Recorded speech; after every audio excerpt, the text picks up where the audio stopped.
Hello and good evening. I hope you can all hear me.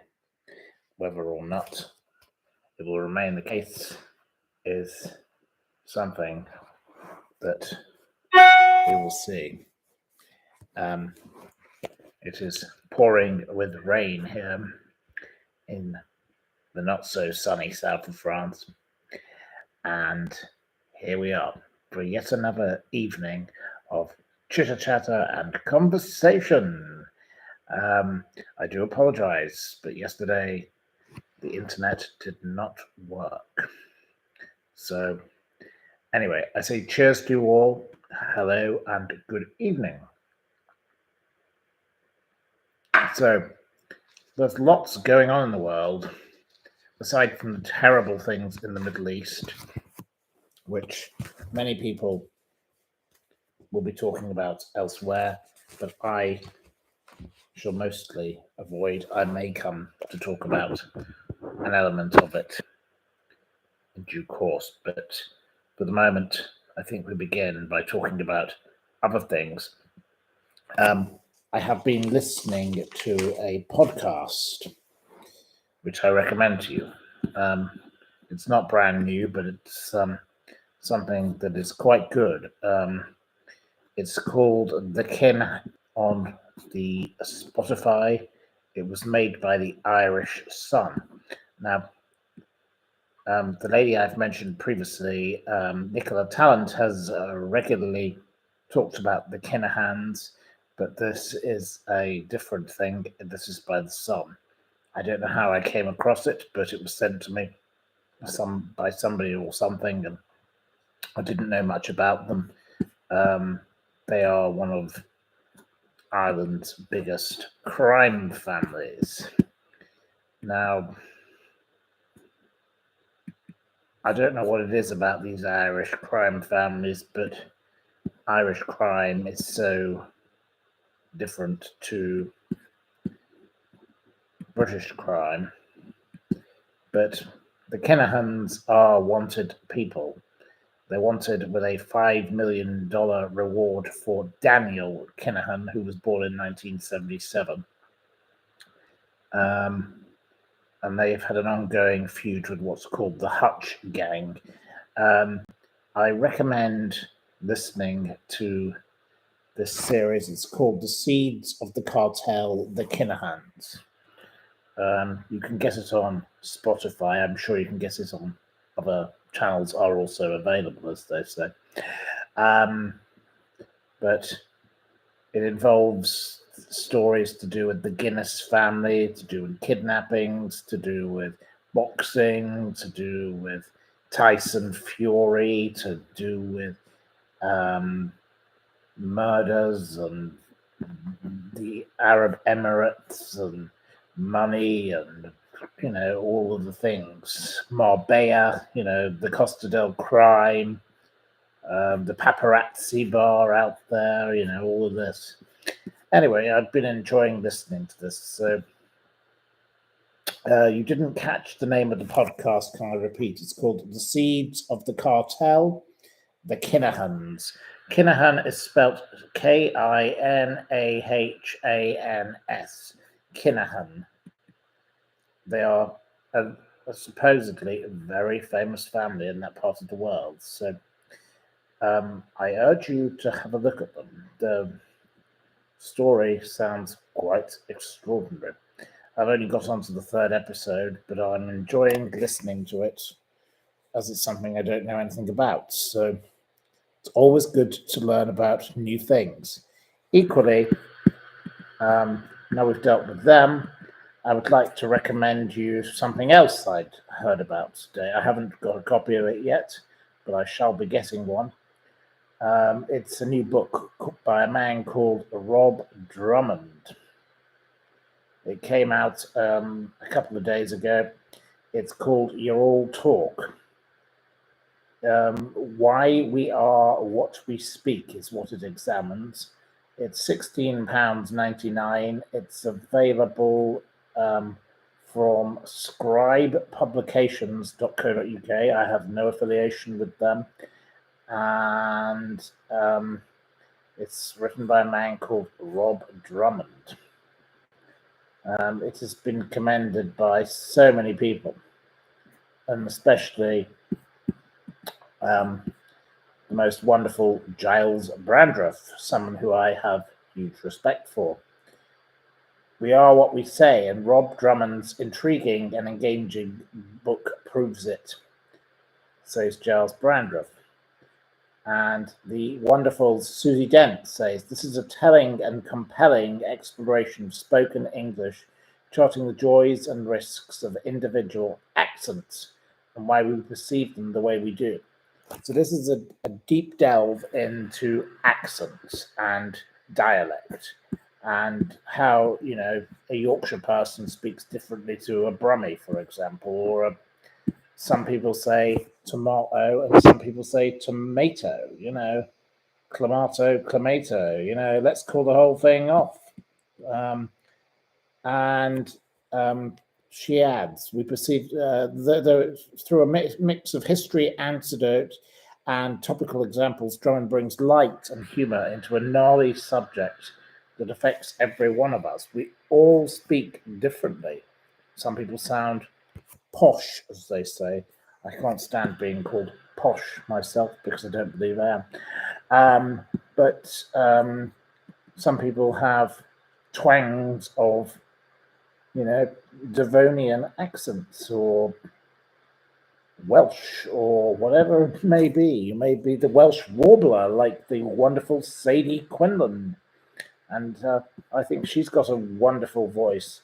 You could sound like Pam Ayres. Now, that's not so good. I don't recommend that. But there we go. So I recommend this book. It sounds quite fascinating. Mr.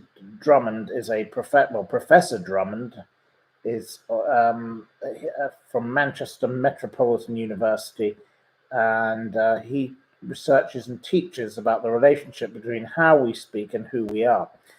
He recently completed a large project exploring the accents and dialects of Greater Manchester. So did you know, even in Greater Manchester, people have differing accents in different parts of Greater Manchester.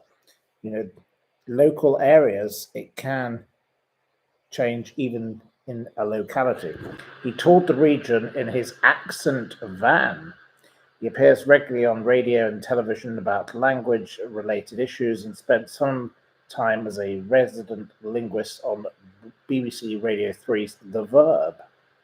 I can't say I've ever listened to BBC Radio 3, but he's also appeared on the BBC Breakfast Sofa, which is something else I don't particularly watch. So I can't possibly comment on that, but I like the idea of his book, and I shall be personally looking up a copy of it because I think it sounds rather fun.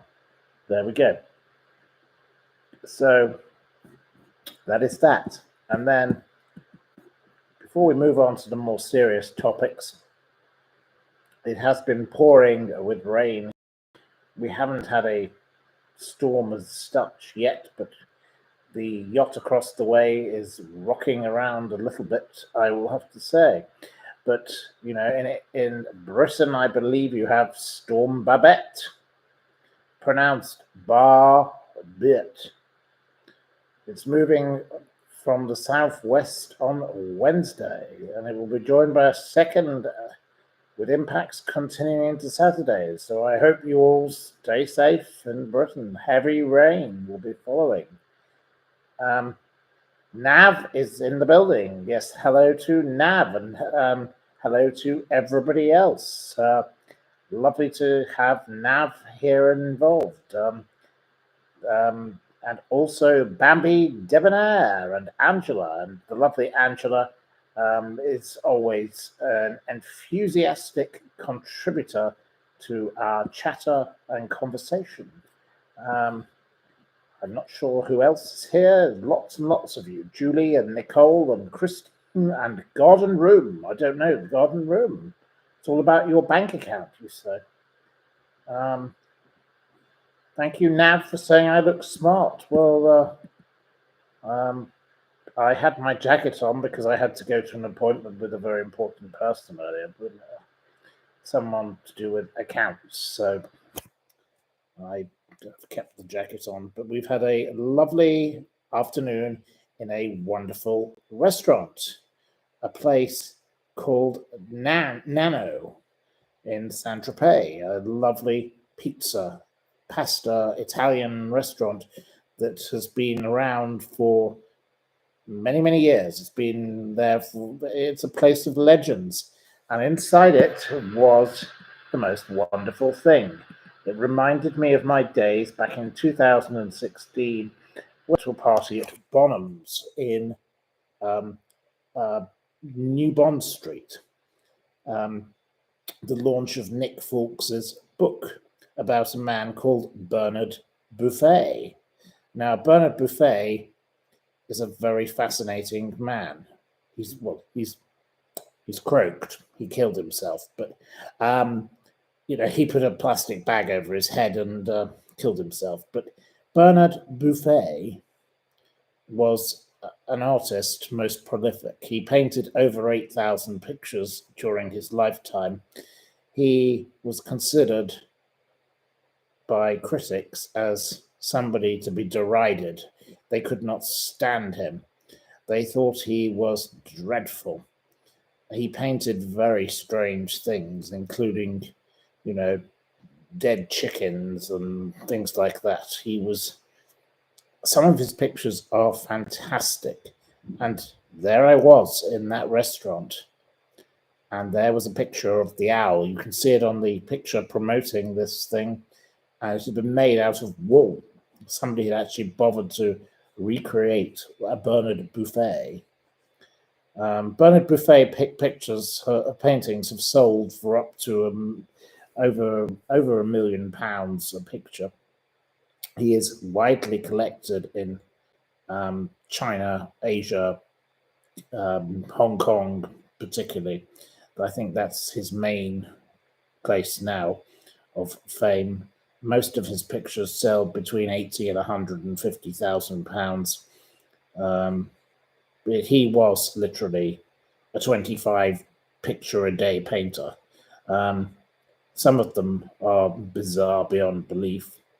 And he always signed his crazy signature in very large writing. So, yes, so Bernard Buffet. I walked into this restaurant and the first thing I noticed was the Bernard Buffet. And then I went to examine said painting and I spoke with the proprietor of Nano, which is a very famous St Tropez restaurant. And we chatted all about Bernard Buffet. He didn't know anything about it. Now, Mr. Nano, who did know my traveling companion here,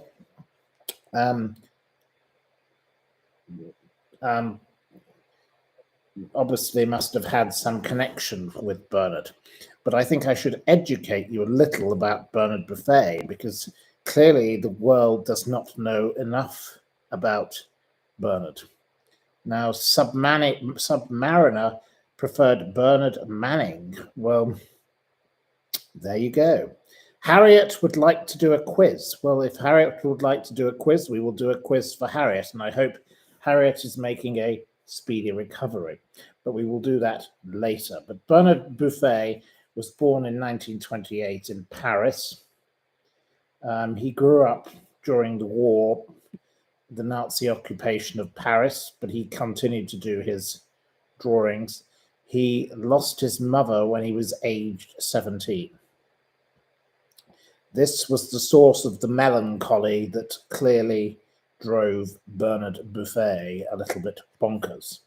This man liked to do paintings of poverty, Holocaust victims, ashtrays, clowns, table lamps. Some of his pictures were very bizarre, were very dark. But my first connection with Bernard Buffet personally came at my favorite ever restaurant that I used to love to go to, and I don't like the word favorite, but I miss the La Brasserie South Kensington, they had a Bernard buffet on the wall. It was simply a poster. It was not an original, but it was something that I was always attracted to and I found interesting and fascinating. And a friend of mine, John Stoddart, a photographer, a sniper in the British Army who became a snapper, he decided that he got rather liked this, and he did a photo shoot for La Brasserie, and he now possesses said photograph instead of having. So he has that, and then a friend of mine, Lady Lucan, who the new Lady Lucan, not the mad old one, invited me to a party at Bonham's when Nick Fawkes wrote a book about Bernard Buffet. So I didn't know much about this man, who was a very strange bisexual. He had 3 children. He had a wife. He also had a relationship with a French industrialist called Pierre Berge. But Pierre Berge ran off and left him and ran off with Yves Saint Laurent. So the plot thickens. Mr. Buffet bought his first castle aged 30.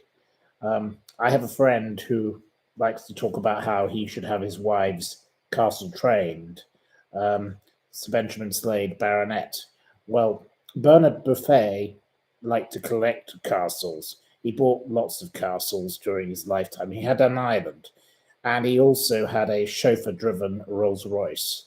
And this was in the 1950s. This was a time of austerity, and it was after the war, and people really didn't like his greediness. And he was a bit of a vulgarian in that sense. He had lots of Rolls Royces, and he was ostentatious, and he definitely had quite a life. But I have to say, I didn't know much about him until I'd seen this picture. And then once Nick Fawkes wrote his wonderful book, which you should buy a copy of, I urge you to read it if you can. I haven't got the title of it here. That's very stupid of me. Let me look. No, I don't know where the title of the book is. Legacy. Oh, here we are. No. Bernard Buffet, The Invention of the Modern Mega Artist. I urge you to read it. It was published in 2016. It's written by Nicholas Fawkes, Foulkes, a wonderful writer, a talented gentleman who writes many articles for the Financial Times and other publications.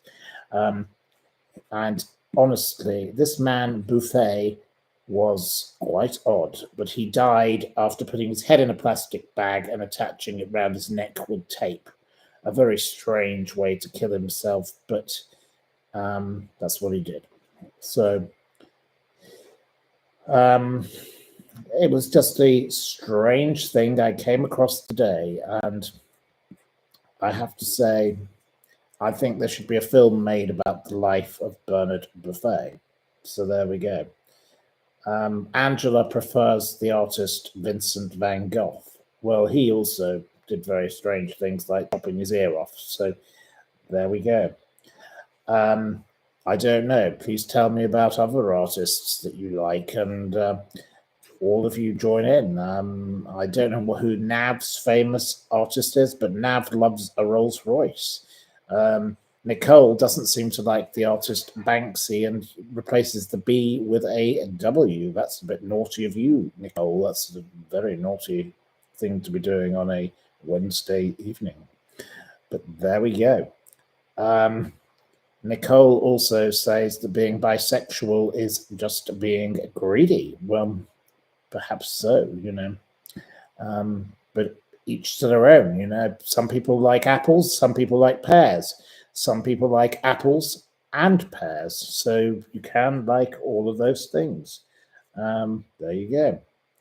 Angela says Bernard Manning was vile. Well, I'll have to say it. I agree with you. Bernard Manning is up there with Jim Davidson.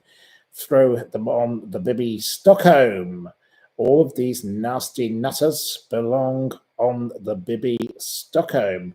They can go on there with Bernard Eccleston, the convicted criminal fraudster, and his horrible family. The rest of them, the dreadful family, an appalling bunch of people who should be ashamed of themselves. There are plenty of others who should be ashamed of themselves, and I will come to one of those right now. The disgusting Tory, as he was been rightly called out on the internet, Peter Bone. Now, I used to remember Peter Bone for his cheap shirts. You know, he looked like they got them from that horrible shop, TM Lewin, terrible, nasty shop that sells second-grade goods. And Mr. Bone would always appear in the House of Commons and would stand up and ask a question. And his question would always begin with, Mrs. Bone has told me to say. Well, Mrs. Bone has left Mr. Bone, and it's not surprising why Mrs. Bone has left Mr. Bone. Mr. Bone is a very strange bone. Let's be honest. This disgusting, prominent Leave the European Union MP, has now been suspended for 6 weeks from the Houses of Parliament.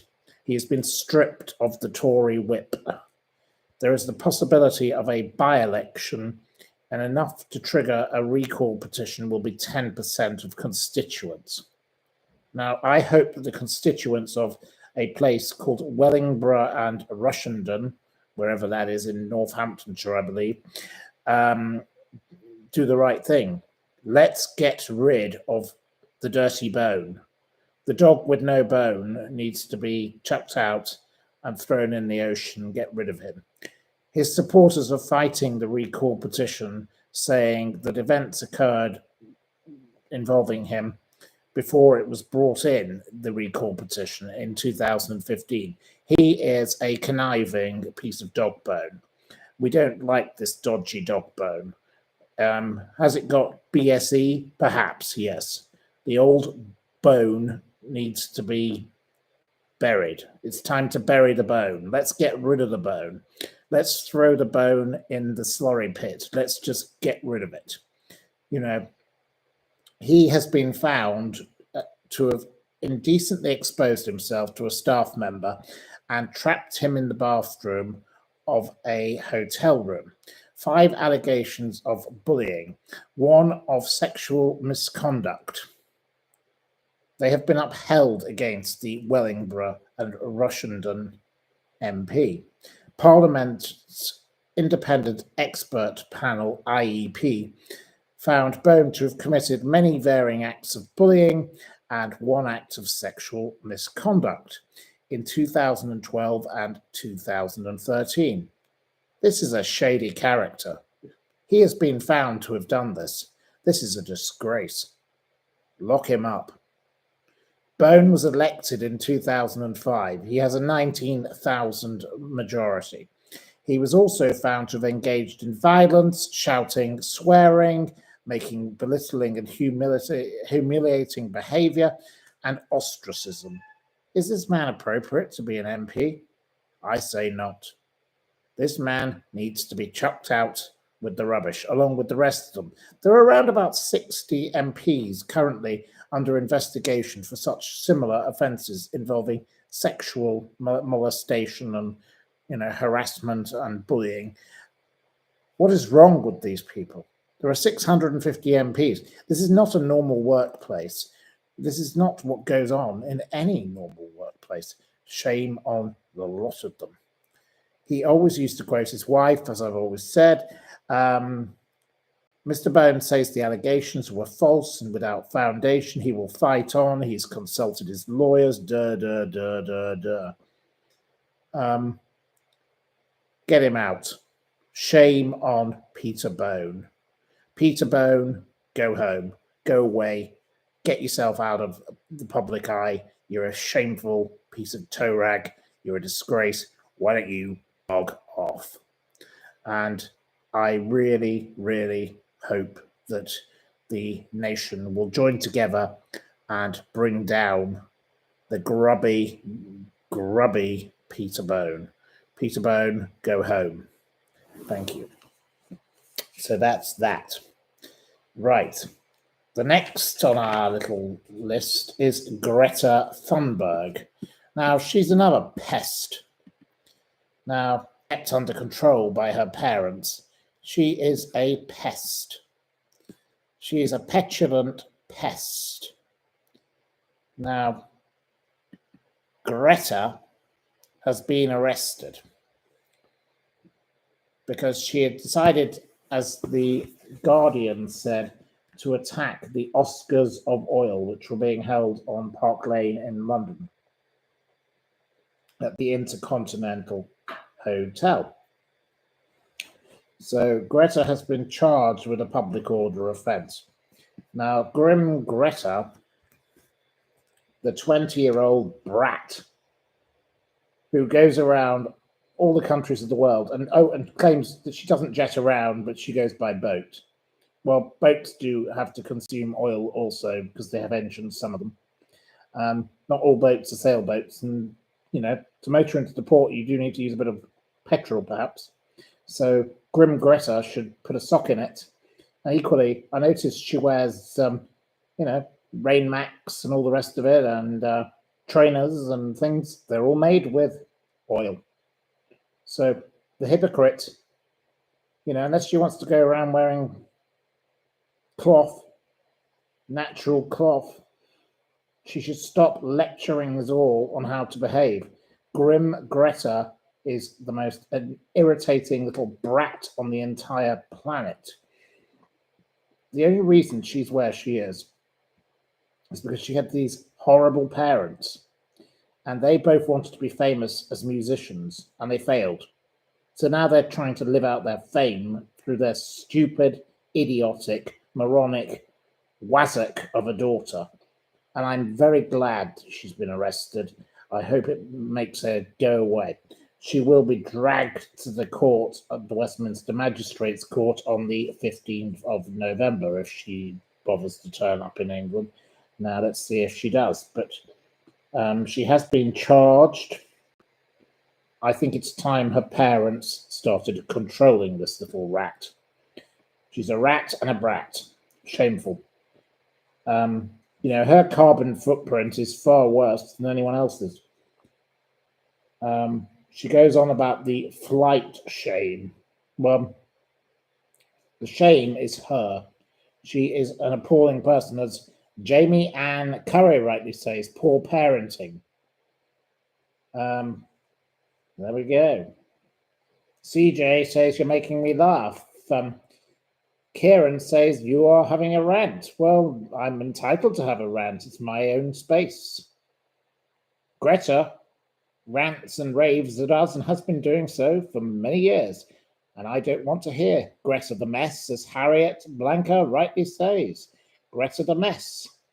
It will all go downhill for her, as she rightly points out.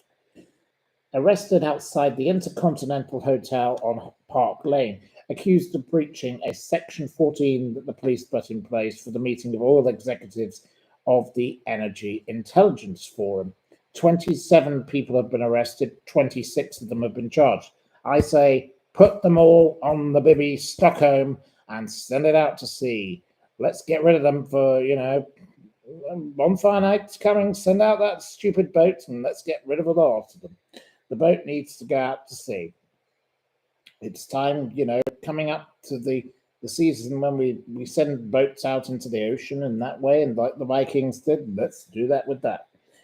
Most protesters shouted oily money out and cancel the conference, and then they started throwing smoke flares. These people are pests. They are petulant pests. They are like cockroaches, and I'm sick of them blocking the roads of our country. We do not need this anymore. There have also been dawn raids at the homes of the Just Stop Oil co-founders Indigo Rumbelow, what a stupid name, sounds like a complete nitwit, and Roger Hallam.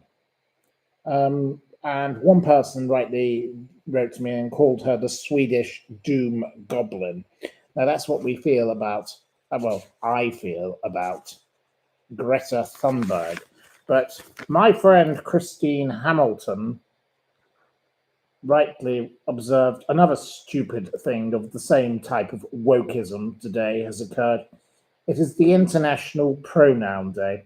And Christine Hamilton said this would be laughable if it wasn't ludicrous. I don't understand the need to have all these stupid national days for this and national days for that. I get sick of PR people writing to me saying, will you help promote National Burger Day? Can we help promote National Tequila Day? National Blow Your Nose Day? What do we want next? National Baby Stockholm Day. They are completely stupid, these silly days. I don't buy into the silly concept of the stupid day. So there we go. So that is that. And then next, we shall move along from Grim Greta. I think we've done enough of Grim Greta. And the next topic is the naughty nun. Now, I don't know how much you've seen of this, but when I got a notification on my telephone saying that a nun had decided to get a little bit carried away because she didn't like this eco mob and she decided to take them on. So a nun, I don't know her name, a Catholic nun in St Pierre de Colombier in the Ardèche, decided she wasn't going to deal with this protester who was going to try and stop them building a new church. So she grappled him to the ground.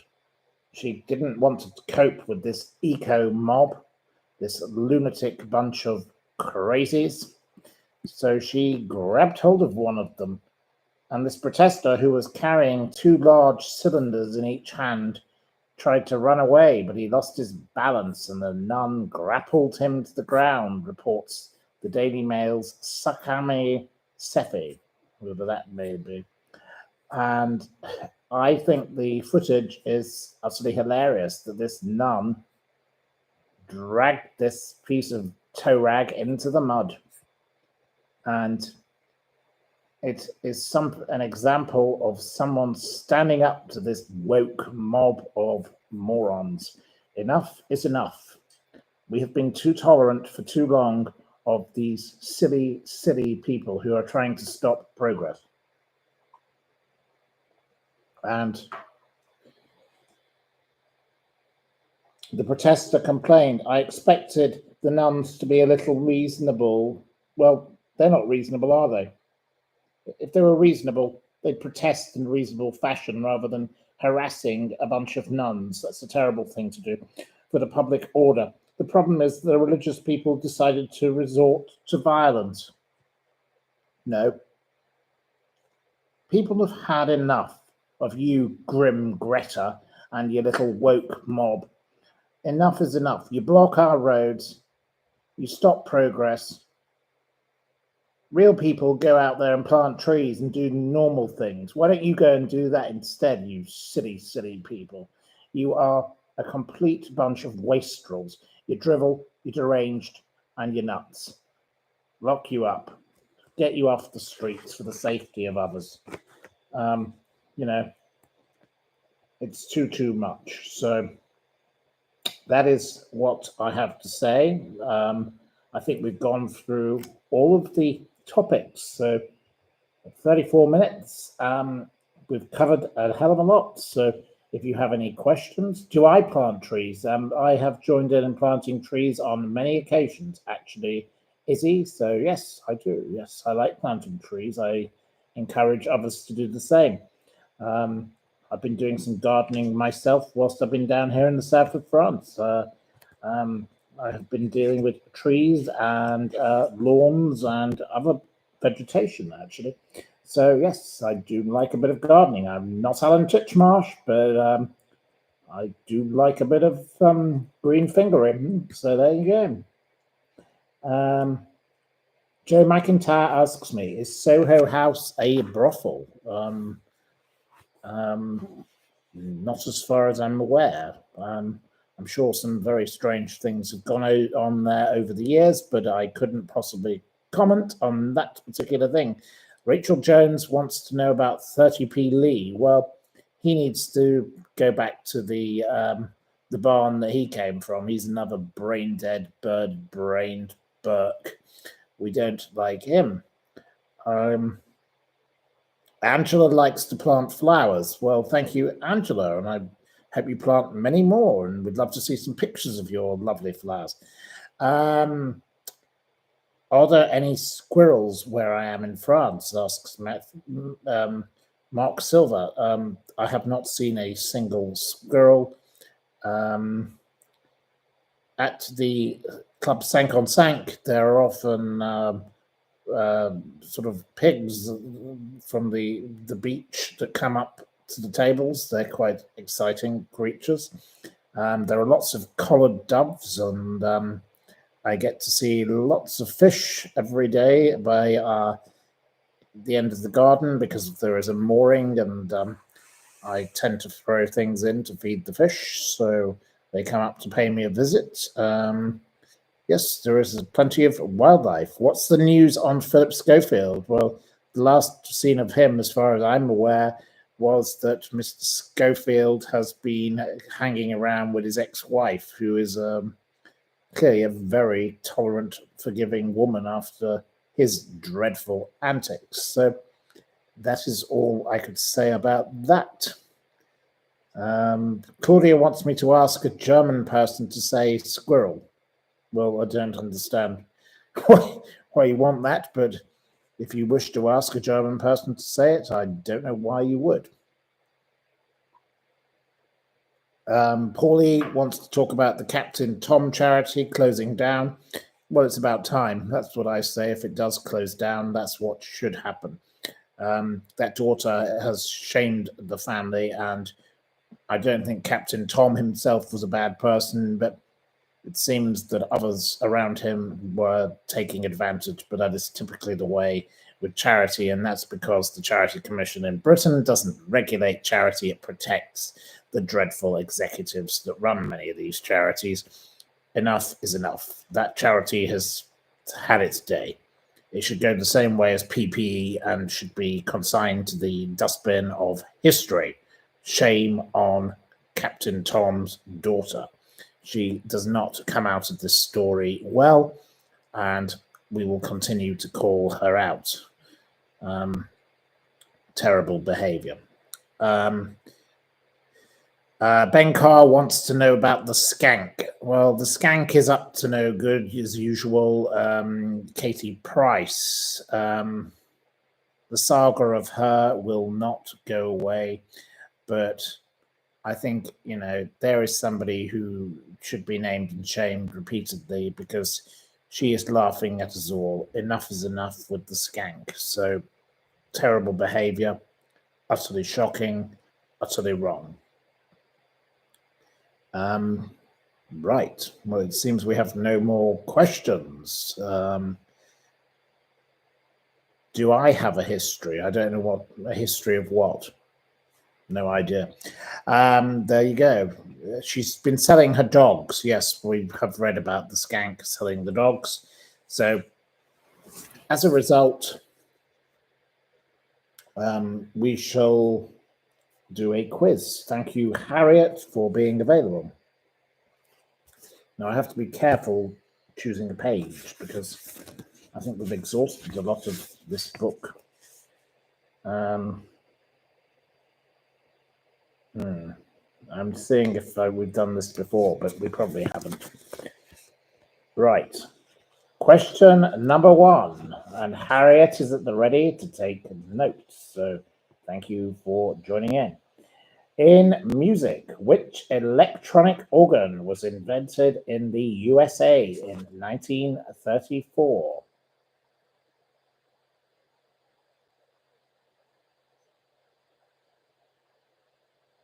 Davina Wilson wins with Hammond. As regards the tour of the UK with Sean Atwood, I believe that the organizer has decided to postpone the entire thing, so it will not be happening in the foreseeable future. But maybe I will do my own tour by myself. I can easily do something else. So perhaps we will consider that. I think that may be the way forward, given that the organizer is too busy with something else. So perhaps it's time to think about something else, but that is something for the future. As for Mr. Atwood, I wish Mr. Atwood all the best, but I again will say his moderators on his channel were extremely offensive and rude to me. I will not tolerate people being rude to me. I do not need to be treated in such a fashion when I give my time kindly, and the trolls of his channel decide to attack me. So shame on them. I don't give a damn what anybody has to say about it. I will not tolerate abuse. So I stand up for what I believe in, and that is that. So question number 2 of our quiz. We will not be interrupted further with conversation of that nasty nonsense. Question number 2 is the fabric astrakhan derived from sheep, or is it from llamas?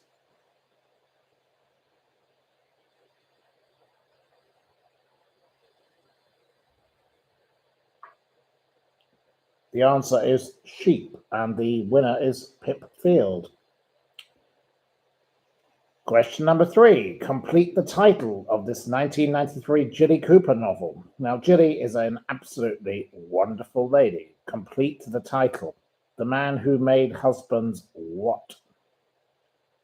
Jilly is a delightful lady from Gloucestershire, a wonderful lady from the Cotswolds, and she writes, it was not Polo, but she did write a book called Polo.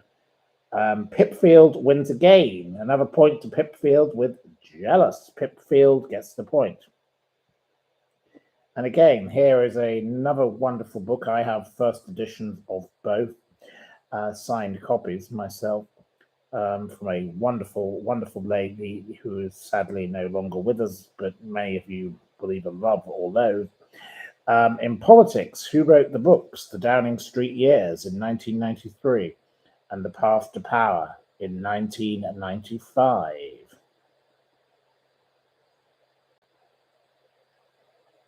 The winner is Doc Martens with Margaret Thatcher. Doc Martens got there first. Pipfield was close behind, but no, Doc Martens beat you to it. Question number 6. In the animal kingdom, did the muntjac deer originate in South America or in Asia? No, it was not Fergie. It was in Asia. Anna Perkins gets the point. Poor old Fergie and Anthea Turner do get mentioned so much here in every context. I would imagine that both Anthea and Fergie have no resemblance to a muntjac deer, because I wouldn't want to insult muntjac deer. There we go. Question number 7. According to the proverb, a jack of all trades is a master of what? What is a jack of all trades? The winner is Anna Perkins with none. And yet again, we've had Cilla Black mentioned. There is another one. The ghost of Cilla does tend to haunt these screens. Next, you'll be bringing up Cliff Richard, the creepy Christian crooner. Another scary, scary specimen. You may as well lock him in a cupboard with Prince Andrew and Bernard Eccleston. That's where they all belong. Lock them up together. Terrible, terrible, terrible people. I can think of a few more. We can put on the Bibby Stockholm. Let's lock them all up on there. What a ship it'll be. There you go. All of those loose women, they can go on as well. Question number 8. The scientific word for atom is derived from which language? Greek or Latin? The winner is Doc Martens with Greek. Doc Martens gets the point. Thank you, Doc Martens. And gosh, your answers are coming in thick and fast. Thank you ever so much to you all. Question number 9. In which city are the headquarters of the World Health Organization?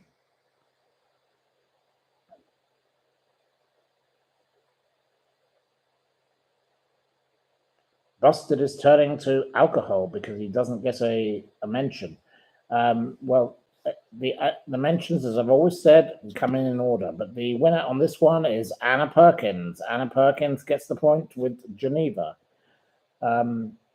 Busted, if you want to get the answer, type fast fingers forward first. Question number 10. We're halfway there.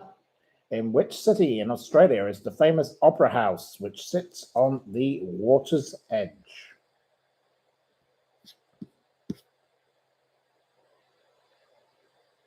The winner is Anna Perkins with Sydney. Anna Perkins gets the point. Question number 11. And Debbie McGee is doing very well at keeping all your points. Our wonderful Harriet, lovely lady.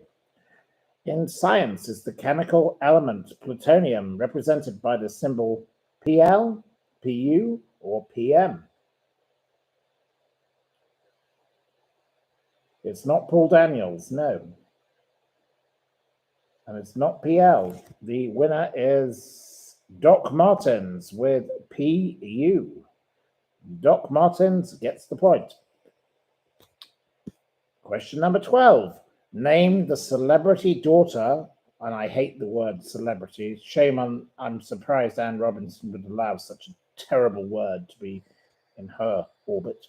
The celebrity daughter of former television presenter Johnny Ball.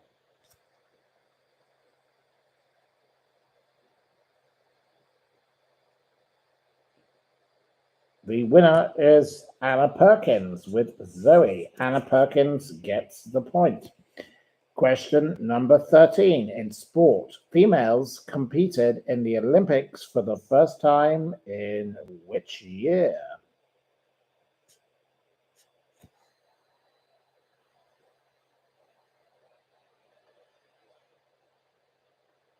It was not 1932 or 76 or 60 or 1924, 1950. Anna Perkins gets the point. 1900. Question 14. In science, what is the first name of Fleming, who first recognized the antibacterial properties of the penicillin mold? It wasn't Ian. The winner is Pipfield with Alexander. Pipfield gets yet another point. Pipfield seems to be doing rather well in case of the scores on the doors, missed doors, as they say. So, question 15. In what year did South Africa hold its first democratic, non-racial elections? The winner is Paulie Gaultier with 1994. Paulie gets the point. Question 16. In fashion, Shantung silk is named after a province of which country?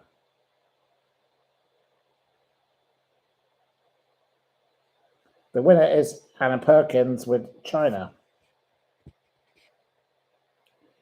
Question 17. Kiev, or Kiev, I don't know what we're meant to call it now. Kiev is the capital of which Eastern European republic? The winner is Paulie with Ukraine. Paulie gets the point with Ukraine. Kiev is the other way they say it. Question 18. In the animal kingdom, on which part of a horse is the fetlock? It's not the keef. It's not the neck.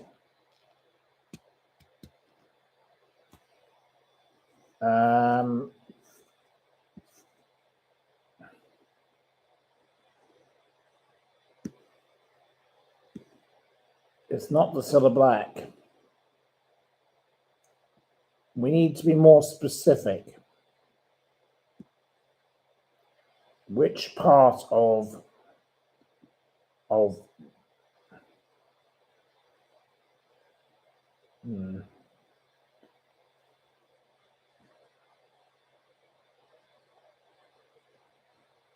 Pipfield can have the point because she says lower leg. It has to be the specific area, the lower leg. Pipfield gets the point. Question 19, your penultimate question. In 1936, Jesse Owens was the star of the Olympic Games held in which city? It was not Cilla Black's voice. The winner is Paulie with Berlin. Paulie gets the point. Question number 20. Which American band leader went missing when his plane disappeared over the English Channel during the Second World War?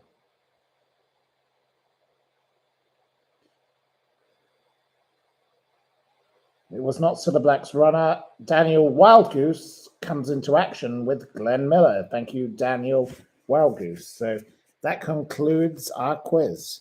Have we got the scores on the board? Debbie McGee. We need to know who is the winner of our quiz.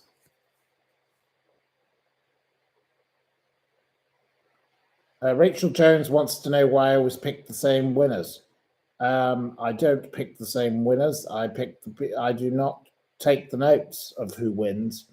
This quiz is conducted by me reading out the questions, and the kind, lovely lady who has been helping me takes the notes, and we simply take the person who comes first. So there is no fix here. Anna Perkins is the winner. So those of you complaining again, please stop complaining. It's boring. Let's say congratulations to the lovely Anna Perkins. Well done. And congratulations to the lovely Harriet for being the wonderful note-taking, kind person who's helped me. If you don't like this quiz, you don't have to join in with it. If you want to complain about it, go somewhere else and complain about something else. It's very boring to have people complaining. There we go. Anyway, thank you very much to you all for that. If you have 5 more minutes of questions, I will answer a couple, but if not, right. Izzy J, I've got a question for you. If I had to live with one, would it be Cilla, Debbie, Heather, or Fergie? I assume you mean Heather Mills. Cilla, Debbie, Heather, or Fergie? Well, I've actually never met Debbie McGee. Cilla is dead, so she doesn't count. So you're really giving me only 2 options that I know of, Heather or Fergie. Well, Fergie is needy and greedy, and Heather is even more needy and greedy. So if you had to do a 50-50, you'd probably end up with Metal Fergie, to be honest. She is at least a laugh. She's ridiculous, but she's a laugh. But she's better than Heather Mills. There's nothing worse on the planet than Heather Mills. Obnoxious beyond belief. There you go. So process of elimination, but I would choose to live with none of them. That's like choosing to, when shall we three witches meet again? You know, we've got plenty of storm going on out there, so there we go. There we go. So on that note, I shall say thank you very much to you all. It's been a wonderful evening of chitter-chatter and conversation. I hope you all have a wonderful evening, and good night to you all, and good gardening. Do I miss Broadstairs before I go? Yes, I do. I'll be looking forward to going back there in early November via London. So you would like, can we have a were you born in a barn? Yes, there you go. You've had it. Harriet, well, thank you very much to Harriet for Harriet's kind assistance. It has been very kind of you, Harriet, to be such a lovely assistant. And yes, well, we will see you all again tomorrow. And thank goodness that the internet worked even through a rainstorm here today. So let's see you all again tomorrow. And thank you very, very, very, very much. Thank you. And please, as the late Jill Dando would say, please don't have nightmares. Take care. Good night and thank you. Take care. Bye-bye.